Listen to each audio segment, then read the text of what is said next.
Peter Singer, welcome to the Plant Yourself podcast. Thank you, Harry. It's great to be with you.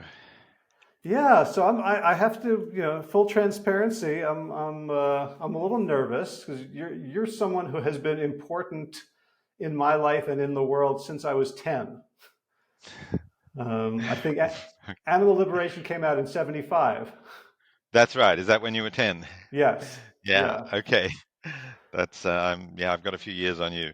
Uh, I So, was 29, I guess then, yeah. wow. You are just coming out with I guess, a revised version with a semi-new title.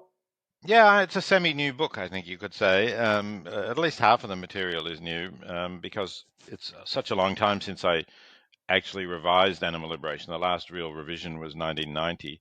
So Hmm. a lot of things have changed. A lot of things have happened since 1990, and I wanted to write about them. So that's why the new book. Yeah, and as I'm reading through it, you have 2018 studies and references to COVID. It seems like there was a whole new body of research that, or at least There was. updating. Yeah, no, it took me quite a long time, I guess 18 months of work really to update the book. Wow, that's hard. I've written books and I can't bear to look at again, let alone think about revising. Yeah, well, this one did have an influence on a lot of people, and I wanted to continue to have an influence. But if it's going to have an influence on the current generation of people, you can't go telling them about things that happened in the 1980s. That's clearly not going to work. That's ancient history to them. Uh-huh. Right. And so the new book is called Animal Liberation Now. That's right, and it's published on May the 23rd. So I'm not sure when this is going to air actually, but I suppose it'll be out by the time people are listening to this. Is that right? Yeah, well, I'm going to try to get this out as quickly as possible so that we can promote both Oh, the good. book and Okay. then you've got something else going on, right? I've That's timely for promotion. Absolutely. I've got a speaking tour. I'm going to be speaking live in Washington, D.C. on the 26th of May, in Los Angeles on the 29th, in San Francisco on the 30th, and in New York City on June the 1st. They're all big in-person events. We're hoping to get good crowds to rally the animal movement and bring people together who are concerned about these issues, environmental issues, food issues. Uh, and everybody who gets a ticket gets a free copy of the book, and you can get your tickets by going to www.thinkinc, that's think and inc, .live/singer. And if you put in a discount code, I can give everyone listening a 50% discount off the tickets. So put in the discount code SINGER in caps, and then the numbers 50. So SINGER 50 will get you 50% off. Oh, excellent. So my inclination, which I'm going to have to negotiate with my wife, is to just after this call just rush it and get it uploaded today. So that would be the 29th.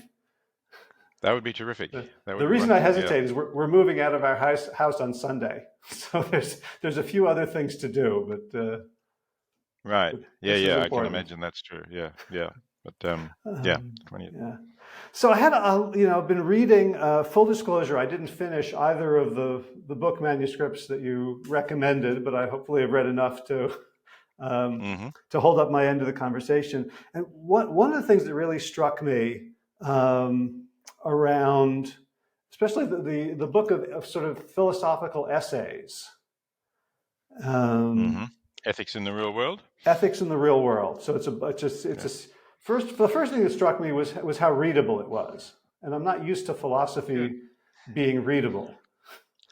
Yeah, well, this is a selection of essays that I wrote not for academic philosophy journals, but most of them are op-eds that I wrote for newspapers and similar more popular places. So I wanted to make them accessible, and I'm glad. Sounds like I succeeded from what you're saying.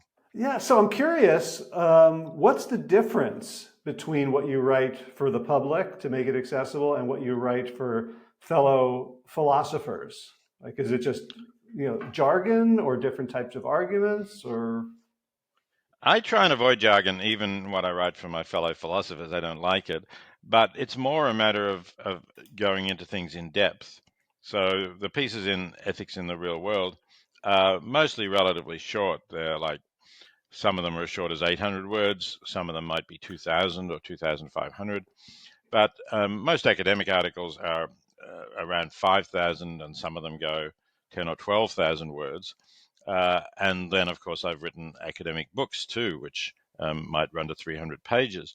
So that's the bigger difference, that you can go into more depth. You can uh, discuss the literature that already exists. I think for people who don't know that literature at all, and right when I write for popular media, there's no point in going to that. I just want to make the issues clear. Mm-hmm. But when you write for academics, you have footnotes, and you cite what's already been said, and you discuss whether it agrees with what you're saying, or if it disagrees, you discuss why you don't think that it's right. So it's much more detailed. Is the major difference. Mm-hmm. So when I was living in Princeton for a year, I rented a house from a professor of philosophy, Saul Kripke, Oh, and right, very famous professor of philosophy. yeah, so it was like the preeminent logical philosopher. So he left all his books. I tried to read some of them, and the two things I got was I was not qualified to understand anything he was saying, and I was highly skeptical of whether it had any real world significance.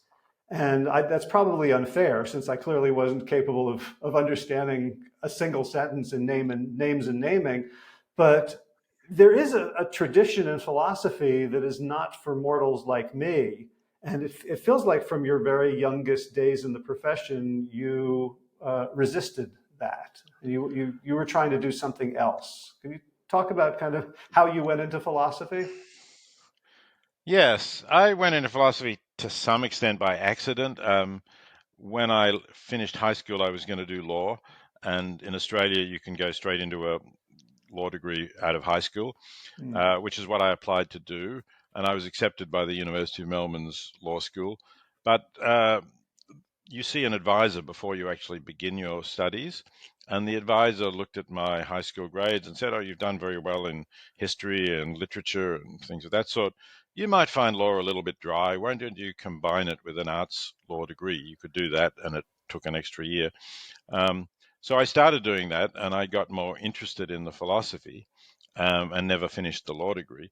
But but you're right. I was interested in the philosophy that made a difference to people's lives. I wanted to do something that I could talk to people in a pub about, and they wouldn't laugh at it, right? So if you say to things, "Well, I'm doing philosophy, and I'm interested in whether I can really know that I'm not dreaming now," right? Which is a big question in philosophy. It goes back to Descartes.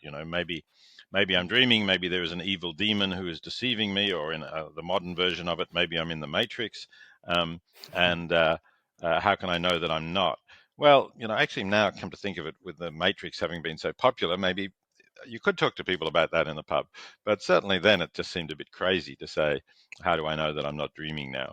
But on the other hand, in ethics, how ought I to live? What's right and wrong? Um, the big issues of the day, say abortion was a big issue when I was a undergraduate in Australia. It was still illegal. Should it be illegal? How could you justify it? I got really interested in those sorts of issues, and that's why when I went on to do graduate work, I focused on ethics and political philosophy. Hmm. And was that in vogue at the time? Or I know like the ancient Greeks were all into ethics, but it seems like it had become sort of the soft underbelly of the philosophy profession. That's correct, actually. Yes, it was not regarded as sort of not as prestigious or something like that, and there were some philosophers who said it isn't really a subject. All we can do, they said, is analyze the meanings of the moral terms. So we can tell you what we think ought or right or wrong mean. Maybe we can discuss whether there's some objective truth that you're referring to, or whether they're just expressing our subjective attitudes. But if you tried to discuss what's right or wrong, or whether abortion is justifiable or not, whether the war in Vietnam, which was going on then, is something that we ought to be supporting or opposing, they would say that's not the business of the philosopher. Uh, that's the business of the preacher, one of them said. A.J. Ayer, a famous philosopher, said, that we leave that to the preacher or the politician, right? Hmm. Which is a very strange thing to say, because Ayer was not religious, so why he would leave anything to the preacher, I find really hard to understand. And who thinks that our politicians are the best authorities on what's right and wrong?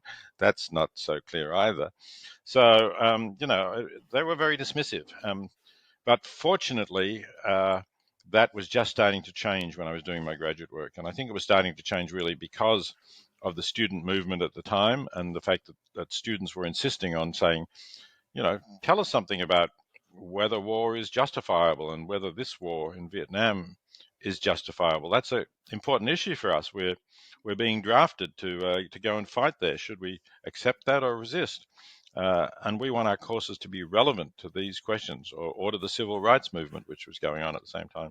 So in the end, to their credit, philosophers responded to that, and it did become possible to actually do what I call practical ethics, or you can call it applied ethics, and that became an important part of philosophy. Hmm.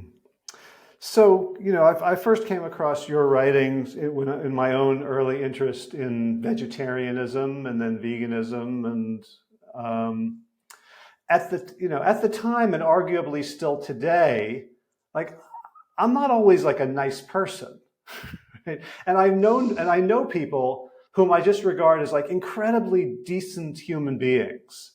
Like just somehow they didn't have the trauma that I did, or something happened with their genes. They're just like really kind and warm and genial and compassionate. And I think in my mind, as I started reading ethics in the real world, I still have this sort of confusion around the difference between ethics and decency. Because like they're these incredibly decent people, but they're eating meat, they're having dairy, and there's not really a dialogue that I knew how to have that didn't feel like I was being an asshole, like I was being accusatory. Can you talk a little bit about the difference between sort of like basic human decency and the broader field of ethics? So I think decency is, as you say, the way you relate to your friends and family and other people in your life, um, but it doesn't require critical thinking about what is accepted in your society by most people at the time. So these people who you would say are decent, but they're just going along with the conventional views about um, eating meat and animal products. They're not looking into where they come from, how are the animals treated. Still less are they looking into what is really the correct ethical relationship for humans to have with animals. Are we just entitled to use them and treat them as machines for converting grains into flesh? Uh, and I think, I'm sure that if you went back to um, Georgia in 1830 or something, you would have felt that there were plenty of decent people there who owned slaves. Um, and, maybe even they were relatively kind to their slaves as compared to some people, that they would say, no, these are not good people. They are brutally cruel to their slaves. But, yes, we have slaves, but we treat them well. Um, so, that's compatible with being thought of as a decent person in your time and your climate, because you're not thinking more seriously about should people of African descent actually be enslaved by white people? Is that justified? Hmm. And it's actually pretty amazing when you think of some of the people who lived and wrote in the slave era without criticizing it, that they could have such a blind spot. But then when you look at us today and you think about the blind spot that we have about non-human animals, it actually becomes less surprising that people were like that in the slave era. Hmm. Yeah. So I guess I'd always thought about it a little bit differently in that, so like the difference between me and other people who didn't see things the way I did was like I'm better at systems thinking because I had been trained in a broader way. But you say it's not just like, you can't, like the systems are too complex for people to understand the relationship between, the toast that I eat today and the the plight of farm workers somewhere and animals somewhere else. But you're saying it's not just system thinking, it's really an unwillingness or an inability to look at your own society critically.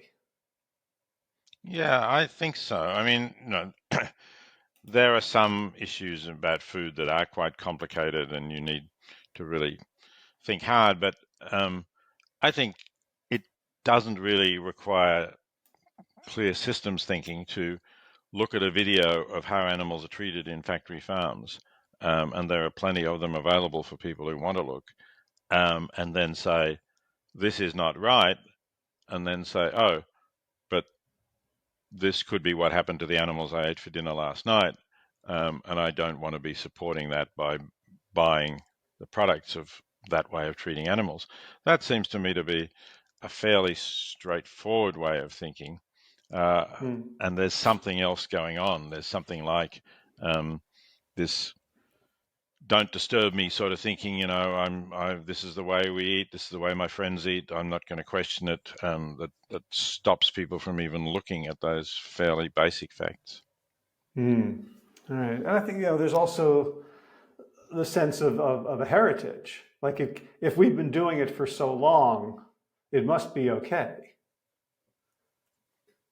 Yes, I'm sure that's a big factor as well. Um, so just practically, like what do you see as the tools of a philosophically minded person or a philosopher or an activist can use to bring about um, effective change, right? If you say like all we need to do is shove the video of the mistreatment in their faces, and it will change them. We pretty much know that that tends to backfire in most cases. What do as a philosopher, do you have a different tool set or approach than just an activist? I think the special tools of a philosopher are reason and persuasion, and maybe when you said shoving the video in their face is going to produce a backlash because they don't want things shoved in their face. They need to be open to it a little bit more. And philosophical argument does persuade some people. It doesn't persuade everybody, unfortunately. But thinking about the ethical status of animals and how we should treat them certainly affects quite a lot of people. I mean, I've just had many, many people over the years who've come up to me and said they read Animal Liberation and they stopped eating meat, Mm. from that moment on. So that's a big life change that is made by essentially philosophical argument. I also actually participated in the study run by the Californian philosopher Eric Schwitzgebel at the University of California, Riverside, in which we wanted to test whether a class on the ethics of eating meat could change what people ate. And Eric was a bit skeptical about this. He'd done other work to show that people who do a lot of ethics don't necessarily behave any better than other people. And I was more positive because of those anecdotal experiences that I mentioned. And the great thing about this study was it was possible, firstly, to randomize students in a really large philosophy course, introductory course, into two groups, half of which got a class on the ethics of eating animals, and half of which got another different ethics class that was just the control group, had nothing to do with the study. And secondly, because students there used their ID cards to purchase meals at the cafeteria, we could actually track what they were buying and whether they were buying meat meals or not. So we did the study. We had the class. It was just a single class on meat ethics, and then it was a big job in gathering the data over the months following, and analyzing it. But we did find a statistically significant drop in meat consumption in the students who had taken the class in meat ethics, and no change in the meat consumption of people in the control group. So it was a pretty rigorous study, and it was a wonderful way, I thought, of showing that, yeah, philosophy makes a difference. It doesn't make a huge difference, right? It wasn't that everybody stopped ordering meat who was had that discussion on meat ethics, but enough to show statistically that this was the effect of the class. Hmm. So one of the thoughts I was having while I was reading the initial chapters in Ethics in the Real World was that, okay, I've sort of been exposed to some of this, but it's been either haphazard or based on, like, there's been no systematic attempt by my society to give me these tools. And it's almost like somebody reading arithmetic book, like, oh, you could multiply numbers, you could, like I think, there's an argument that you're making, or at least a meta argument, that human beings need to be taught ethics. It's not something that's just obvious to us. I think you're right, except we need to clarify, because if you say human beings need to be taught ethics, a lot of people are saying, "Oh, you're going to indoctrinate me in your values, right?" Mm. Am I going to be taught that abortion is wrong if I go to a school in Florida? And am I going to be taught that abortion is justifiable if I go to a school in New York State? Um, so that's not the tool. The tool is the methods of thinking about these issues and bringing them in line with our values. And we can teach as much ethics as we like to people, but as long as we're really just teaching those thinking tools and not trying to indoctrinate them, then we are going to end up with people with different views on a range of issues. That's understandable, but they will be thinking better. And you can tell people who are actually thinking well, even though they disagree with you. And that's part of the job of every philosophy professor or ethics professor who grades papers, because you don't want to give good grades only to those who agree with you. You want to give good grades to those who can argue well against you, because that's showing that they have the skills of argument, as well as people who may argue well in favor of your position. But it's the quality and level of the argument that merits the grade, not the view that the student ends up with. Hmm. I love that. And from my perspective, one of the poisons of the modern world is an inability to talk to each other when we have differences along certain axes. And it sounds like the tools of philosophical inquiry, methods of thinking, would be a way, if not to sort of depersonalize a little bit, at least to allow people to assume good faith and approach each other with curiosity. Like, help me see how meat eating is okay in your worldview. It seems like it's a way that Yeah. increases respect, at least. Yeah, I think that's important. And when I teach my classes in practical ethics at Princeton, I do invite people to the class who disagree with me. So say on the abortion issue, I've for many years been inviting someone who is opposed to abortion, and we have a civil discussion. And I think students appreciate and sometimes are surprised that you can have that civil discussion and you can actually be perfectly good friends with somebody who disagrees with you on an issue that goes as deep as that. Hmm. Has that gotten harder over the years? I'm reading articles about cancel culture and free speech attacks, both from the right and the left. Is it harder I don't think to it's got. find? I don't think it's got. Yeah, I don't think it's got harder to do in among philosophers. I think we still have the same standards and the same views, but it has got harder to do out in the general community. And there are some views that really struggle to find a home where they can get published. Um, and it's exactly for that reason that I and a couple of colleagues have founded the Journal of Controversial Ideas, which I do write about in one of the essays in Ethics in the Real World, uh, because we want to promote that forum where good, well argued articles can express controversial views. And we've found there've been many occasions where people have sent us articles which they couldn't get published elsewhere, Hmm. which got rejected, which we send them out for peer review, and our reviewers say, you know, well, not always, of course, but sometimes they say, yes, this is a well-argued paper. It deserves to be published, and it is controversial. And we publish it, and the authors are grateful for us because they had been rejected elsewhere. Um, and we provide them with a forum where we're not frightened of controversy.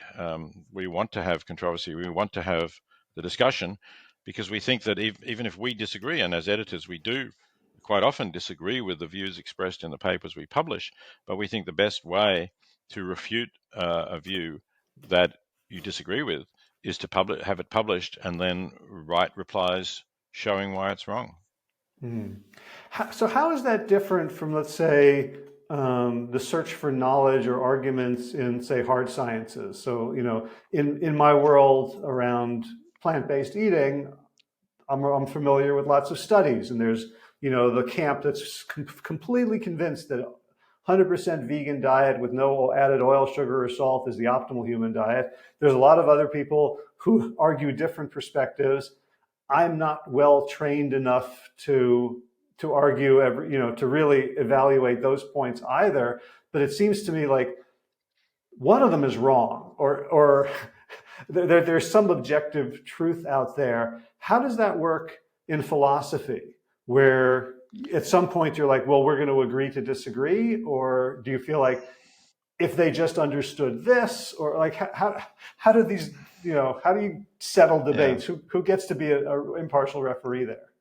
You can't always settle the debates. It is in that way. It's different from the hard sciences. Not that there aren't these debates as you just mentioned in the hard sciences, but if you can run enough controlled studies or experiments, say that the question about what diet is optimal. That question may be a little too broad because it may be that some diets are optimal for some people and others for others. It might be that they have different genetic constitutions that affect what they can digest and what is good. But you could find that out. You could run careful studies. They might be difficult to do because you might have to follow people for years. But in principle, at least, you could run studies that everybody would agree these are good studies. Methodology is solid, and this is what they show. And then you would say, right, so these studies settled that question. Just as, for example, at one stage there was debate about whether smoking caused lung cancer. I think that question has very long been settled by really clear studies that show that it does. And you don't get that really in philosophy because we're not talking about controlled studies. I mean, as I said, Eric Schwitzgebel and I did that study about the effect of philosophy teaching, but that itself is not philosophy. It's empirical research. But if you're debating issues like the moral status of animals, what are our obligations to people in extreme poverty, um, when is a war justified? There's a whole lot of issues which I discuss in those essays in ethics in the real world. Um, they're questions of values, they're normative issues. You can't run a study to settle it one way or the other. Um, but some issues get settled just, I think, by the weight of argument. Once you get rid of prejudices that people have. So, we mentioned slavery before. I think that's pretty much a settled issue because once you get rid of prejudices against people who look different from you and come from a different part of the world, then it's pretty easy to see that enslaving a human being is wrong. Uh, and I hope that eventually we'll start to see and start to agree that the way we treat animals is wrong, that the disregard of their interests, the sacrifice of their major interests in having a life that is free of significant suffering, that those interests we are not justified in outweighing by the fact that we want to eat a particular kind of food that tastes in a certain way or has a certain chewiness that we are looking for that we don't get from plant-based foods, for example. I think those arguments will be regarded as settled in some time to come, whether it's a decade or two or 50 years or more, I'm not sure. But I think at some stage, the way we treat animals will be regarded with a similar sort of bewilderment that we could accept this, that we could put billions, tens of billions of animals, in fact, hundreds of billions if we're including fish raised in factory farms, that we could put them through that just in order because we like the way they taste. I think people will be as bewildered by that as we are now about the fact that people could accept slavery. So yeah, I'd like to dive into that a little bit because one of the things that surprised me as I began reading Animal Liberation Now is your emphasis on the issue of suffering rather than killing.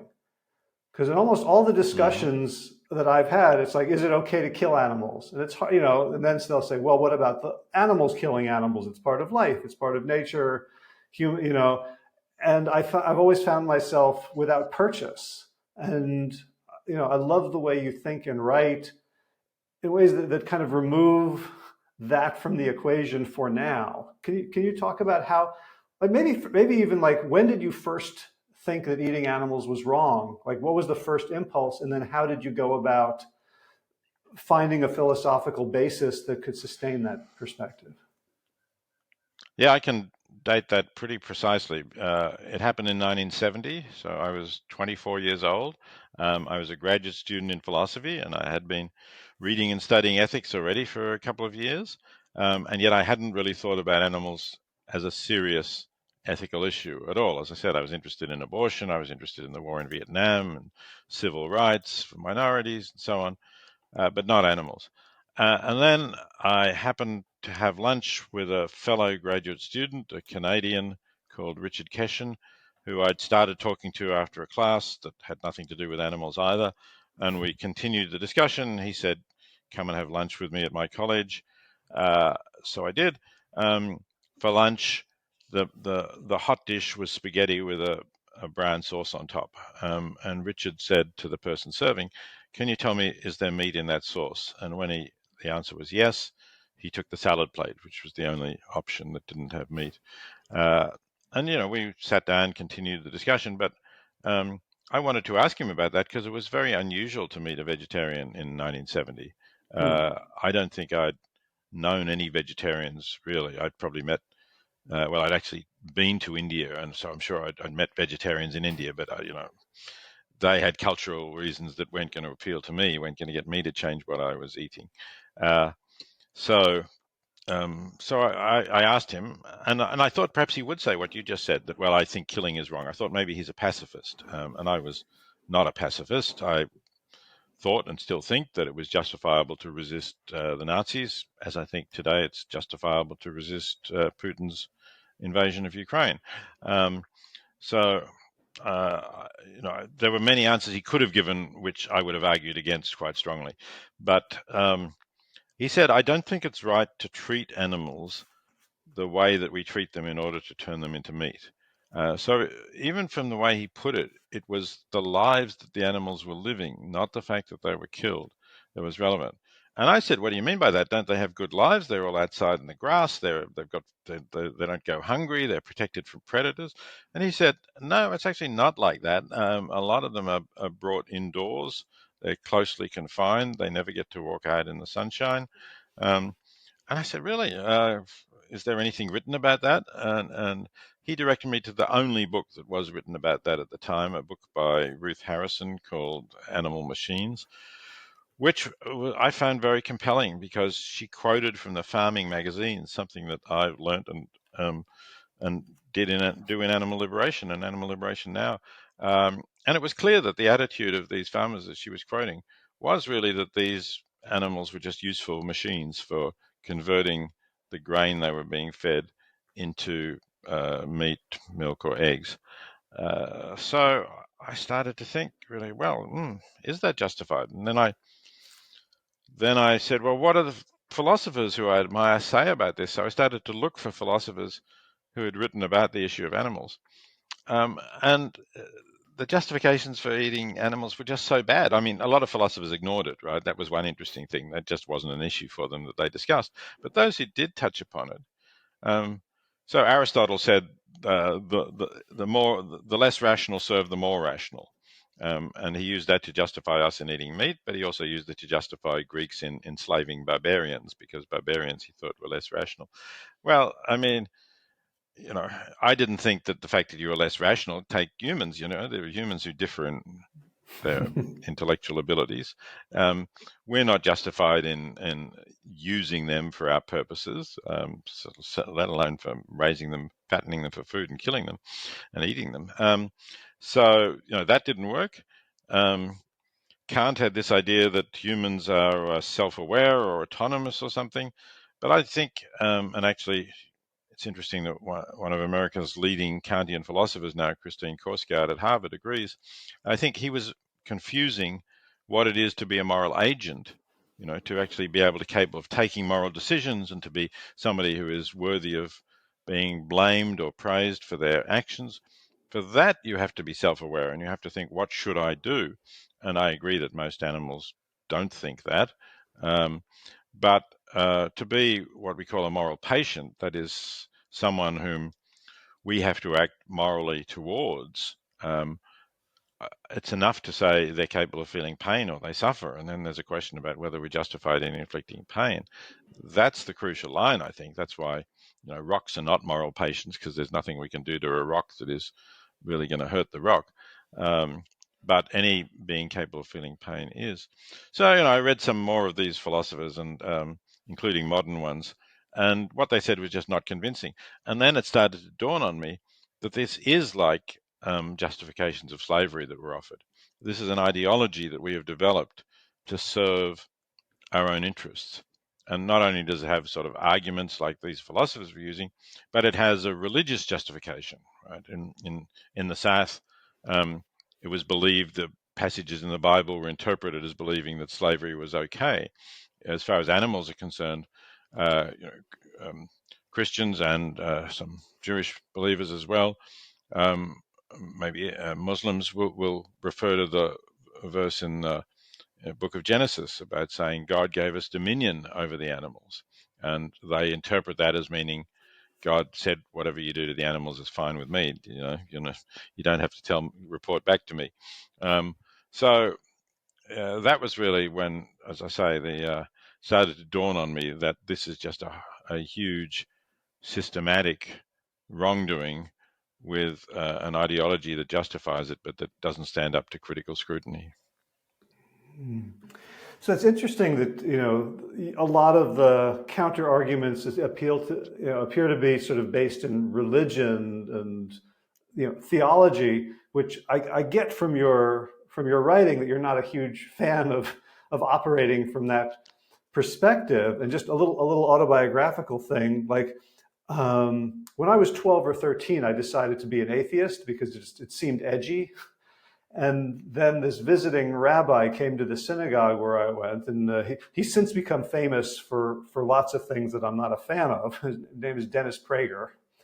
Um, but at that point, he was he'd just written this book, 8 Things People Don't Understand About Judaism, something like that. And he was arguing against atheism in a way that all of a sudden it made sense to me. And he was saying that basically, if you're an atheist, then the only thing wrong with murdering people is that you personally don't like it. So it was kind of a real takedown of reason as mere preference. And I'm curious, now I'm talking to you and you're talking about like the tools of philosophy are reason and persuasion. How do you think about sort of reason versus emotion versus spiritual theological beliefs in terms of how, first of all, what's the weight that we give them, and how do we have conversations across, because that's the world we live in. Yeah. So just to say something about and put to one side the spiritual beliefs, those are making claims of fact, which I think we should not accept without evidence. And I just don't think there is at all persuasive evidence for the existence of a divine creator of the world, or a divine providence ruling or guiding the world. So I just think we should not accept that as a starting assumption. I think it's a false claim. But when you get to the question of the role of reason and emotion, and what you said, Dennis Prager said about what would happen if you didn't believe in a God, I think that that's wrong, but it's a more interesting philosophical argument. And when I spoke earlier about people like A.J. Ayer, the philosophers who were renowned professors when I was a graduate student, um, that was a reasonably popular view, and Ayer himself held it, that there was no scope for reasoning in ethics, and that's why he's the one who said when philosophers start to talk about what's right and wrong, or they should leave that to the preacher or the politician. But I think that's a mistake, and a lot of philosophers agree with that view. one of the greatest philosophers that I had contact with was the Oxford philosopher Derek Parfit, who died, I think, in 2017. Um, and his last work was a massive 3 volumes. The last volume was published posthumously, called On What Matters, in which he argues for objectivity in ethics. And essentially says, yeah, if you don't think there's objective truth in ethics, then nothing would matter. That's why the book is called On What Matters. Uh, and I think he's right. I mean, I think it's pretty clear that for a being to be experiencing severe suffering, Parfit talks about agony, is a bad thing. It's not just that I don't like it or the being doesn't like it. It's a, a bad thing to happen in the universe. It's a state of consciousness which, when we look at it, we can see directly is one that would be better if it didn't exist. I think it's very hard to disagree with that judgment when you really think about what it is to be in a state of agony. And conversely, although perhaps we're less strongly, when we think about being really having wonderful moments of happiness and enjoyment and fulfillment, that's a positive. So I think there are values that it's very difficult to deny that they're genuine values.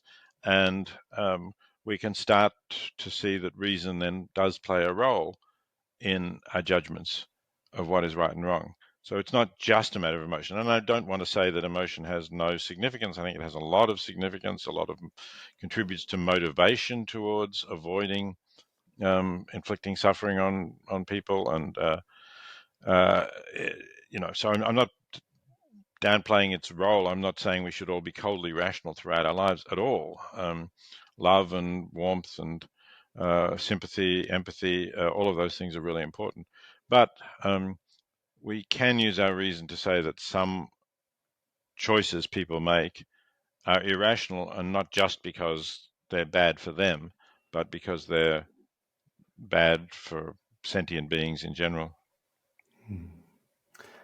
Thank you.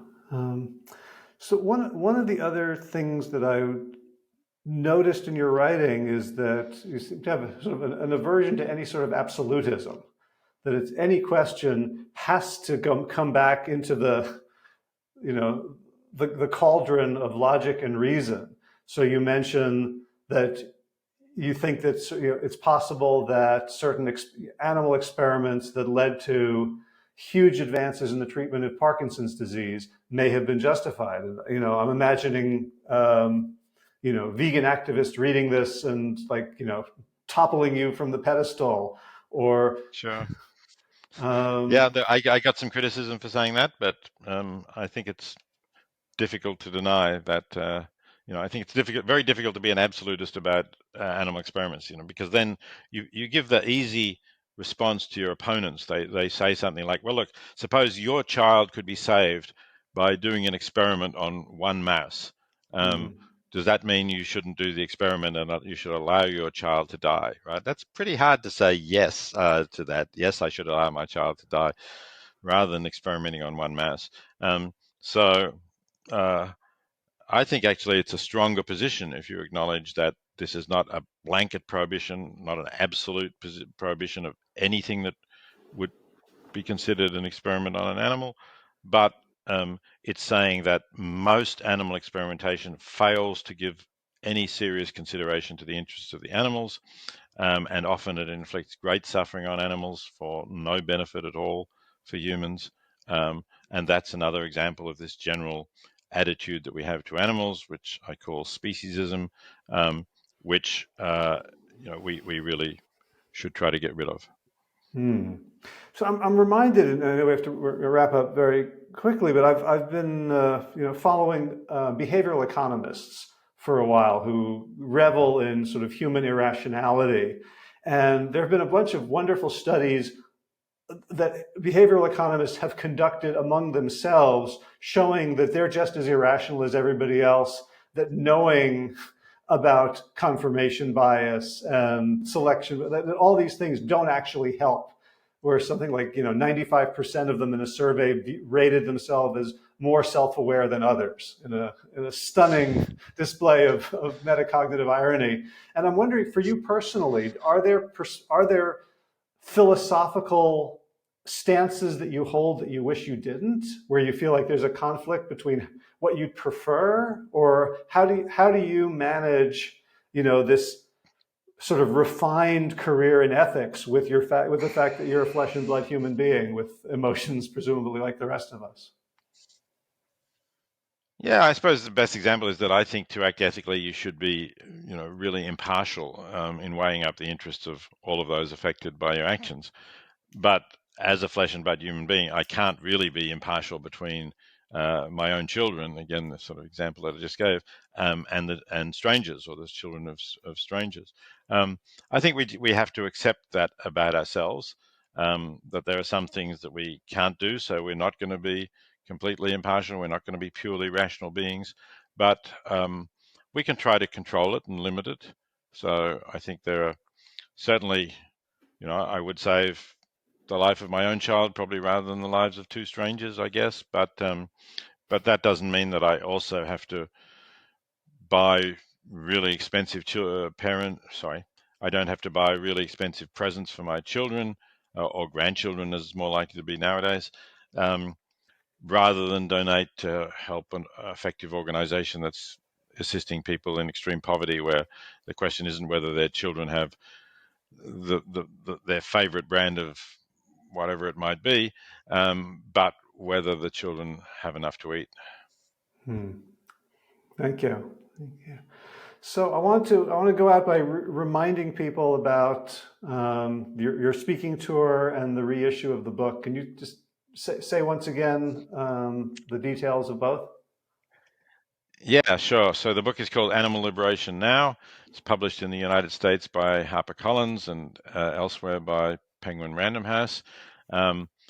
Please do pick up a copy. I really want it to have an impact. I want people to read it, and I want people to think about the way we're treating animals and hopefully try to change that, because I think it's a huge and still relatively neglected moral issue. In association with the book, and to promote it, but also to talk about many of the other issues, including issues that we've been talking about just now, I will be speaking over the next few weeks in Washington, D.C., San Francisco, Los Angeles, New York, and also in London, and then later back in Australia. And you can find information about that by going to www.thinkinc, with the ink being INC, not INK, .live/singer. You can get a 50% discount on the price of the tickets to those events by putting in the discount code SINGER50, with the SINGER in caps and the 50 in numerals. You also, with your ticket, get a free copy of Animal Liberation Now and a free copy of another of my books called The Life You Can Save, about helping people in extreme poverty. So please go to that website. I hope many of you can come along to those events, and I hope really all of you can get a copy of Animal Liberation Now. Great. Peter Singer, thank you so much. It's been an honor and a pleasure having this conversation with you. I'm going to encourage people to go do everything that you said. If they're going to listen to any moral philosopher, they should listen to you. Thanks, Harry. It's been really good talking to you. And send me a link when it's out, and I will tweet about it and spread it on social media as well. Will do. Thank you so much. Thanks a lot. Bye. Bye-bye.